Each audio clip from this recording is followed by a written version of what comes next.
بسم الله الرحمن الرحيم. السلام عليكم ورحمة الله وبركاته. وعليكم السلام. الحمد لله رب العالمين، والصلاة والسلام على أشرف المرسلين وعلى آله وصحبه أفضل الصلاة وأتم التسليم. Jamaah kaum muslimin muslimat azza Allah wa ikum ajma'in. Insyaallah kita lanjutkan pembacaan tahsin dan terjemah lafziyah serta tadabburnya pada surat Al-A'raf ayat ke-61. Baik yang baca silakan jemaah ikuti bacaan kami. A'udzu billahi minasy syaithanir rajim. Qala ya qaumi laysa bi dhalalatun walakin rasulun min rabbil alamin. Oke, bacakan terjemah secara keseluruhan. Nuh menjawab, hai kaumku, tidak ada padaku kesesatan sedikit pun, tetapi aku adalah utusan dari Rabb semesta alam.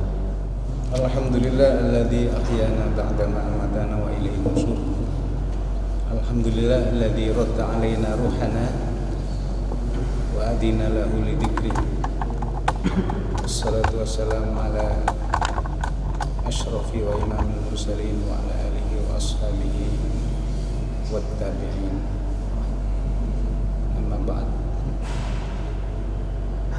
Hadirin jamaah sekalian yang kami muliakan, Allah SWT berfirman pada ayat 61 surat Al-A'raf untuk memberikan jawaban tuduhan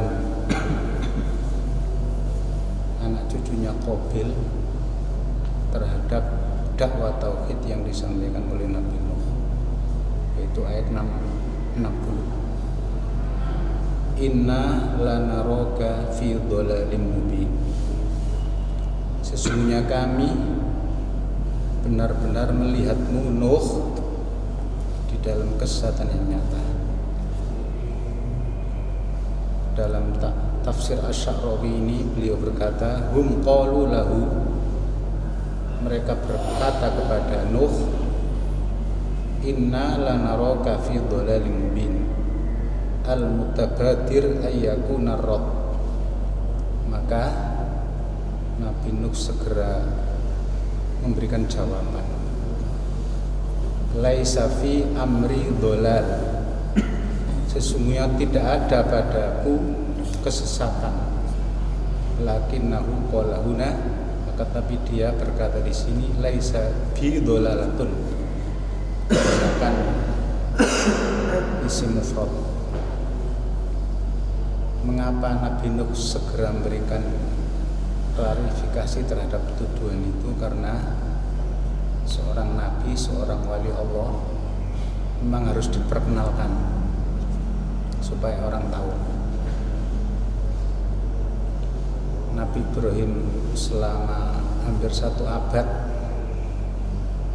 yang mengikuti ajakan Ibrahim hanya istri tercintanya Sarah dan keponakannya Lut. Akhirnya beliau mengeluh di hadapan Tuhan, wa inni la yahzununi, sungguh menyedihkan hatiku betapa Rob yang demikian besar pengaruhnya hanya diketahui oleh aku dan istriku serta keponakanku. Kemudian beliau berhijrah ke negeri Syam. Allah juga pernah berfirman dalam hadis qudsinya, kuntu, sesungguhnya aku adalah kanzan makhfiyah, perbendaharaan yang tersembunyi. Wa inni aradtu an u'raf, dan aku ingin aku dikenal. Fa khalaqtul khalqa li ta'rifuni, maka aku menciptakan makhluk utusan nabi-nabiku agar mereka mengetahuiku. Siapa yang tidak kenal maka ta'aruflah, kenal. Aku berkata, dzalika lina'rifa anna kulla harfin fil Qur'an mauzunun li maudhi'ihi. Sesungguhnya setiap huruf dalam Quran memiliki timbangan yang bagus tata letaknya limaudhi'i. Ayat sebelumnya mengatakan inna lanaraka fi dhalalim mubin. Nabi Nuh langsung menjawab dengan jawaban yang telak, yaitu menggunakan isim mufrad dhalalatun. Ya qaumi laisa bi dhalalatun wahidah. Wahai kaumku, sesungguhnya padaku tidak ada sedikit pun kesesatan. Biasanya jangka Arab mengatakan al-qalil al-adam, sedikit itu dianggap tidak ada, tidak diperhitungkan baik secara politis maupun yang lain. Wa qauluhu yu'akidu, firmannya ini menegaskan laisa bi dhalalatun li'anna dhalal jinsun yashmalu ad-dhalalah al-katsira. Karena kesesatan itu sejenis virus yang bisa menyebar kepada kesesatan yang banyak, baik virus yang diakibatkan oleh penyimpangan pikiran yaitu subhat, maupun virus yang diakibatkan oleh kerusakan akhlak yaitu subhat. Laisa indahu dhalalatun wahidah, tidaklah pada diri Nuh itu dhalalatun wahidah, satu pun kesesatan. Wa adatan, dan biasanya nafyul aqal, meniadakan yang sedikit, dhalalatun wahidah, yalzamu minhu nafyul akhar, mengharuskan meniadakan yang banyak. Masalan umpamanya indama yaqulu shadiq, ketika seorang teman berkata indaka tamrun fil madinatil munawwarah, apakah Anda memiliki satu kurma di Madinah ini?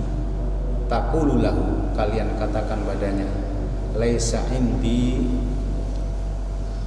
walau tamratun wahidah, saya tidak memiliki meskipun satu kurma. Anta bidzalika nafaital aqal, Anda dengan seperti itu meniadakan yang sedikit. Wa hadza aidon, dan ini pula nafyul akbar, meniadakan yang banyak. Qala ya qaumi laisa bi dhalalatun wahidah, artinya dalam diri Nuh sedikit pun tidak mengajak kepada kesesatan. Maka ketika Nabi Nuh meniadakan an-nafsihi wujuda adna dhalalatin, meniadakan sedikit pun wujud kesesatan dalam dirinya, dzalika li annahu ya'rifu annahu lam ya'ti min indihi bidzalika walau kana al-amru kadzalik li annahu nafsuhu bi anna hawahu qad ghalaba. Seandainya Nabi Nuh itu sedikit pun mengajarkan kesesatan, berarti hawa nafsu telah menguasai dia. Lakinnahu, akan tapi Nuh mursalun, seorang utusan, min indi ilahin haq, dari sisi ilah yang benar, walakinni rasulun mir rabbil alamin. Wa qauluhu, dan firmannya walakinni, ini adalah huruf istidrak, yaitu huruf yang menjadikan makna kata setelahnya kontradiksi dengan makna kata sebelumnya. Lakin dan lakina memiliki makna yang sama, yaitu sebagai huruf istidrak yang maknanya adalah lakina, artinya tetapi atau akan tetapi. Lakina berfungsi sebagai huruf istidrak untuk menyusulkan keterangan berikutnya, untuk membantah bantahan yang telah disampaikan. Ana fi dhalal falaysa fi dhalalatin wahidah, sedikit pun dalam diri saya ada kesesatan. Lakin ana rasulun, akan tapi saya adalah seorang utusan, yuballighu anillah, menyampaikan dari Allah. Allahu la yu'ti ghairul huda, dan Allah tidak memberikan selain petunjuk yang kita minta sejak awal dalam surat Al-Fatihah. Ihdinas siratal mustaqim, ya Allah berilah kepada kami hidayah al-mustaqim, jalan yang lurus. Apa itu jalan yang lurus? Menurut tafsir Jalalain, jalan yang lurus adalah memadukan, mempertemukan al-muntolak, titik berangkat dan titik finish, yang disebut as-siratal mustaqim. Kemudian Rasulun mir rabbil alamin, ay min sayyidil alamin, dari Tuhan penghulu alam semesta ini. Wa min mutawali tarbiyah al alamin, wa man yatawalla tarbiyah la yanzilu manhajan yudillu bihi man yurabbihim. Tuhan yang merawat, menciptakan, melindungi alam semesta ini tidak mungkin menurunkan manhaj, metode kehidupan yang menyesatkan terhadap yang dididiknya. Bal yanzilu manhajan, tetapi Tuhan menurunkan manhaj liyuslih, untuk memperbaiki man yurabbihim, terhadap siapa yang dididiknya. Wa subhanahu, dan Allah SWT qabla an ya'tiya bihim ilal wujud, sebelum mendatangkan makhluk di alam realitas wujud ini, sakhkhara lahum kulla hadzal kaun wa amaddahum bil arzaq hatta al kafirina minhum wa man ya'malu kullu dzalika lan yursila lahum man yudillu. Allah SWT saking rahman rahimnya, apabila ingin menciptakan suatu makhluk, pohon umpamanya, benihnya tersebut sudah menggambarkan pohon secara keseluruhan. Pohon tersebut hidup di udara, ukurannya berapa, kemudian di tanah yang bagaimana, itu sudah ditentukan di benih tersebut. Termasuk kita bangun peradaban ini, sesungguhnya pendahulu kita sudah membuat benih, di mana benih tersebut sudah menggambarkan peradaban. Itu atas rahman rahimnya Allah SWT. Demikian yang bisa kita sampaikan. Assalamualaikum warahmatullahi wabarakatuh.